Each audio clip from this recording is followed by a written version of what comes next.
ایک بہت بڑی نیکی کا اضافہ ہو گیا. اللہ نے لکھ دیا کہ ایک شخص صبح صادق سے لے کے غروب آفتاب تک مجھے خوش کرنے کے لیے بھوکا پیاسا رہا تھا, اس کے عمل میں اس ایک بہت بھاری بھرکم نیکی کا وزن ڈال دو. ایک ترازو ہے نا اللہ کے ہاں, جو برائی کر رہے ہوتے ہیں وہ اس پلڑے میں, جو نیکی کر رہے ہوتے ہیں وہ اس پلڑے میں. تو ایک بہت بھاری بھرکم نیکی ترازو کے اس پلڑے میں لا کے رکھ دی ہے. ٹماٹر خرید رہے ہوتے ہو نا, جب دونوں پلڑے برابر ہو جائیں تو آپ کہتے ہو یار ایک ٹماٹر اپنی خوشی سے ڈال دے, تو صرف ایک ٹماٹر پھینکتا ہے کتنی خوشی ہوتی ہے کہ یہ پلڑا کیا ہو گیا ہے بھائی, تھوڑا سا جھک گیا ہے, تھوڑا زیادہ ٹماٹر مل گیا. تو ایک بہت بڑی نیکی صبح صادق سے لے کے غروب آفتاب تک بھوکا پیاسا رہنے کی نیکی اللہ نے ترازو کے پلڑے میں لا کے رکھ دی. خوشی نہیں ہوگی؟ اب بتاؤ اسلام مزے کا ہے یا نہیں ہے؟ اور بھائی جو ٹینشنیں دے رہا ہے وہ وقتی ہیں, اس ٹینشنوں کے نتیجے میں جو لذت مل رہی ہے وہ مزے کی ہے. آج اپنے بوڑھے ماں باپ کو برداشت کرو گے, کل تمہاری اولاد بھی تو برداشت کرے گی, ورنہ سڑو گے اولڈ ہاؤس میں جا کے. انگریز کا بڑھاپا دیکھو, جوانی مت دیکھو. میں نے ایک بیان کیا تھا نا کہ میں ٹرین میں تھا یورپ کی, تو میں نے دیکھا سارے انگریز اتنے ٹھش پش لش پش طریقے سے, کوئی اسٹڈی کر رہا ہے, کوئی جناب لیپ ٹاپ پہ اپنے آفس ورک, سارے ملک اور قوم کی ترقی کے لیے کردار ادا کر رہے ہیں. ہماری ٹرینوں میں بچے ہوتے ہیں, کیونکہ انگریزوں کے بچے نہیں ہوتے نا, پرسکون زندگی ان کی, فوکس, توجہ ہے کہ نہیں ہے آپ لوگوں کی؟ انگریزوں کے بچے نہیں ہوتے, ایک بھی آدھا کہہ لو آپ اس کو, کیونکہ آدھا اولڈ ہاؤس پالتا ہے, آدھا ماں پالتی ہے, تو ملا جلا کے آدھا بچہ رہ گیا یا پونا اس ٹائپ کا, وہ بھی 50 سال میں. خیر, تو اب ہمارے جو لبرل طبقہ جب باہر جاتا ہے ان کی پرسکون زندگی دیکھتا ہے. آپ لوگ کی توجہ مجھے چاہیے. اچھا کیا زندگی دیکھتا ہے بولو؟ پرسکون. وہ ٹرینوں میں جب جاتے ہیں دیکھتے ہیں یار 40-50 سال کا گورا بیٹھا ہوا ہے اور اپنے لیپ ٹاپ پہ اپنے کام کو فوکس, قوم کی ترقی کو فوکس, کوئی ناسا کا سائنٹسٹ ہوگا, کوئی میڈیکل سائنس کا ڈاکٹر, ریسرچ کر رہا ہوگا کینسر پہ, نئی رپورٹ لے کر آ رہا ہو.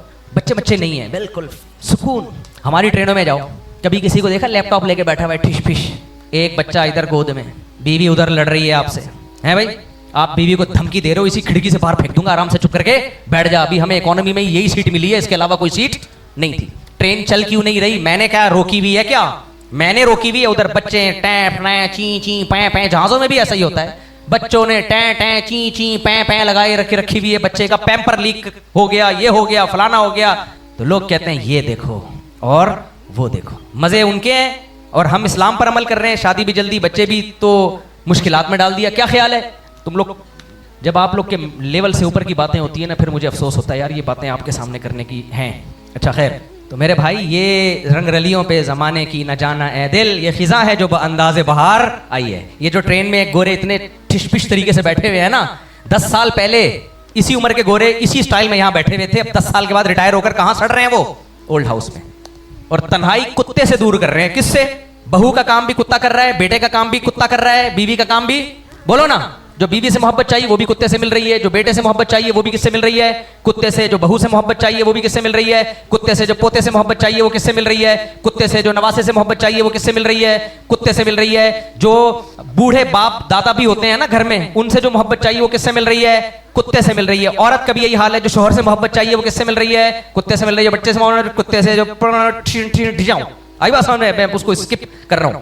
یہ جو میں کہتا ہوں ٹھیاں ہوں, اس کا مطلب بہت ساری چیزیں ہیں جو میں نے سمندر کو کوزے میں بند کر دیا. تو میرے بھائی یہ جو دیکھ رہے ہو نا تم ٹرینوں میں ٹھش پش, اس کو بولو تم 10 سال کے بعد تمہارا انجام کیا ہوگا, تو بتائے گا وہی ہے جو میرے باپ کا انجام ہوا ہے, جا کے دیکھ لو اولڈ ہاؤس میں.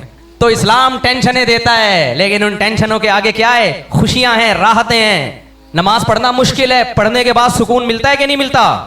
روزہ رکھنا مشکل ہے, رکھنے کے بعد مزے ہی مزے. شراب پینا آسان ہے, پینے کے بعد زندگی برباد. بچنا مشکل ہے, لیکن جو بچے ہوئے ان کی زندگی آباد. چرس پینا آسان ہے, مزے کا ہے, مزے کی ہے چرس اور ہیروئن, لیکن ہیروئن پینے کے بعد جو حشر نشر ہوتا ہے اس ہیروئنچیوں کو جا کے دیکھا کرو. کبھی اپنا رشتہ نہیں دو گے کسی ہیروئنچی کو. کوئی آگے آپ کے یہاں بڑا ٹھش پش لش پش سوٹ میں آپ کی بیٹی کے رشتے کے لیے, بیٹا کرتے کیا, ہیروئن پیتا ہوں, چماٹ مار کے باہر نکال دو گے. حالانکہ زندگی تو اس کی بڑے مزے میں ہے, تو مزے میں ہے تو دے دو نا اپنی بیٹی, وہ اس کو بھی ہیروئن پلا دے گا. کیا خیال ہے؟ پتہ ہے یہ مزے ادھورے ہیں, آگے کیا ہے؟ زہر ہے یہ زندگی. جو نشے سے بچتا ہے اس کی زندگی مزے کی ہوتی ہے. گندا صاف رکھنا مشکل کام ہے, لیکن مزے کی زندگی صاف ستھرے لوگوں کی ہوتی ہے. میلے کچیلے لوگوں کی زندگی تھوڑی دیر کا مزہ ہے, اس کے بعد ہر وقت جو بدبو اور سڑاند ان کو ٹینشن دیتی ہے. تبھی جو گندے میلے لوگ ہوتے ہیں میں ان سے کہتا ہوں ایک دفعہ میرے خرچے پہ نہا لے تو جا کے. صابن نہیں دیتا میں ان کو, کیونکہ صابن کو پھر نہلانا پڑتا ہے صرف سے. کچھ لوگ اتنے گندے ہو چکے ہیں پاکستان میں بھی ایسے لوگ ہیں, مسلمانوں میں بھی ہیں, پورے سال میں ایک دفعہ نہاتے ہیں وہ, ایسے لوگ ہیں. تو ان کو میں کبھی اپنا صابن نہانے کے لیے نہیں دیتا، کیونکہ مجھے پتا ہے جس صابن سے یہ نہائیں گے اس صابن کو مجھے صرف سے دھونا پڑے گا. تو وہ تو بڑے سکون میں کہتے ہیں یار ہم سے بڑی مشکل ہے نہانا. ابے تو ایک دفعہ نہا لے، ٹینشن ہوگی، اس کے بعد کیا ہوگا؟ خوشی، سکون ملے گا. تو میرے بھائی اسلام کی ٹینشنیں وقتی ہیں، لیکن اینڈ میں کیا ہے؟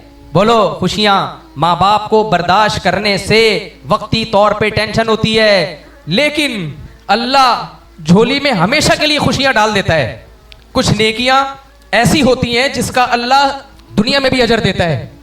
میں نے جتنے لوگوں کو دیکھا نا جنہوں نے اپنے ماں باپ کی خدمت کی ہے، آخرت بعد میں، دنیا میں اللہ نے انہیں پہلے نوازا ہے. کچھ نیکیوں کا اللہ یعنی ادھار نہیں رکھتے، کیش پہ رکھتے ہیں. ادھار آخرت میں بھی ملے گا، دنیا میں بھی دے دیتے ہیں. اسی طرح میرے بھائی زنا میں وقتی خوشی ہے لیکن زندگی بھر کی ٹینشنیں ہیں. زانی کو سب سے بڑا عذاب جو دنیا میں ملتا ہے وہ زنا کی لت پڑ جاتی ہے. وہ 100 بار توبہ کرتا ہے پھر اسی گند میں جا کے منہ مارتا ہے. اس سے اس کو جو بیوی سے محبت ملنی چاہیے تھی اس سے محروم، بیوی سے جو لذت ملنی چاہیے تھی اس سے بھی وہ محروم. جس کو ہیروئن اور چرس کا مزہ آ جائے اس کو شہد اور دودھ میں مزہ آئے گا؟ ہے بھائی؟ ہم جب ہیروئنچیوں کے سامنے دودھ پتی کے فضائل سناتے ہیں وہ ہنستے ہیں، کہتے ہیں ابے اس کو دیکھ دودھ پتی پی کے اس کو خوش ہو رہا ہے. تو حرام میں جو پڑے گا اللہ اس کو حلال کی لذت سے محروم کرے گا. اس کا گھر تباہ ہوگا، بچوں کی نظر میں ذلیل ہوگا، انجام برا ہے، اس برائی کا انجام اچھا نہیں ہے. تو اللہ سے دعا ہے کہ اللہ، وہ ایک مضمون رہ گیا اگلے ہفتے انشاءاللہ کمپلیٹ کروں گا، کہ جس نیکی میں ٹینشن ہو اس میں ثواب ڈبل ملتا ہے. لیکن یہ ادھورا مضمون ہے، کسی اور موقع پہ انشاءاللہ میں اس کو کمپلیٹ کروں گا کہ فضیلت اسی میں ہے کہ نیکی میں دل لگے. اجر تو ملے گا، دل نہ لگ رہا ہو، لیکن اللہ کے ہاں مقام اور مرتبہ اسی کا بلند ہے جس کا نیکی میں دل لگ رہا ہو. یہ دو متضاد باتیں کیسے جمع ہو سکتی ہیں پھر کبھی کسی موقع پر انشاءاللہ میں اس کو ایکسپلین کروں گا. ہاں بھائی، ڈیر گرمائی دے، پشتوں میں گرمی کو بولتے ہیں گرمائی، بھنڈی کو بولتے ہیں بھنڈائے، ڈوڈائی، ڈوڈی نہیں ڈوڈائی، کھوڑا لے دے کھا لی، ڈوڈائی کھوڑا لے دے کھا چکا ہے. Present perfect tense. جی کافی دن ہو گئے میں نے کہا آج سوال یہ ہے کہ جیسے کسی نے بچپن میں نادانی میں کسی کے کوئی 1 روپے کا دہی لیا، نہیں کھا، پیسے نہیں دیے، یا کسی کے ٹھیلے کے اوپر سے کوئی چیز کھا لی، اب اس کو بعد میں یہ احساس ہوتا ہے کہ یار وہ میں نے غلطیاں کی ہیں. جی. تو اس کا تو یہ ہے کہ اس بندے کا ملنا مشکل ہے جی، اور وہ پیسے لوٹانا مشکل ہے، لیکن یہ ہے کہ اس کی نیت سے، صدقے کی نیت سے کر دے وہ، تاکہ اس کا اجر اس کو مل جائے. ایک چیز تو یہ. جی جی. دوسری چیز یہ کہ جو لوگ کسی کے لاکھوں کروڑوں روپے دبا کے بیٹھے ہوئے ہیں اور اچھی طرح رہ بھی رہے ہیں اور وہ پیسے نہیں دے رہے، یعنی جن کے پیسے ہیں، اب وہ پیسے دینے کی کئی صورتیں تھیں. کسی نے قرض دیا ہوا ہے یا کسی نے مال دیا، انویسٹمنٹ، کسی نے انویسٹمنٹ کی، کسی نے مال ادھار دیا اس کو کہ 1 مہینے بعد دے دے گا، اور وہ پیسے نہیں دے رہا، تو کیا آیا ان کی نمازیں، روزہ، حج قبول ہے؟ ذرا یہ اس کا واضح جواب دے دیں. دیکھیں نماز، روزہ، حج تو ایک مستقل عبادت ہے نا. باقی کسی کا پیسہ کوئی کھا گیا ہو نا تو اس سے بڑی وعید نہیں ہو سکتی کہ نبی جنازہ نہیں پڑھاتے تھے. حالانکہ ایسا نہیں ہوتا تھا کہ چوری کی ہے یا ناجائز غصب کیا ہے، صرف اتنا کہ قرضہ لیا اور قرضہ واپس کیے بغیر کسی کی موت واقع ہو گئی تو نبی ان کا جنازہ نہیں پڑھاتے تھے. اس سے بڑی وعید کیا ہو سکتی ہے بھائی؟ جب تک کوئی ضمانت نہیں لیتا کہ ان کا قرضہ میں ادا کروں گا، جب کوئی ضمانت لیتا کہ یا رسول اللہ آپ جنازہ پڑھا دیں، ان کا قرضہ کس کے ذمے؟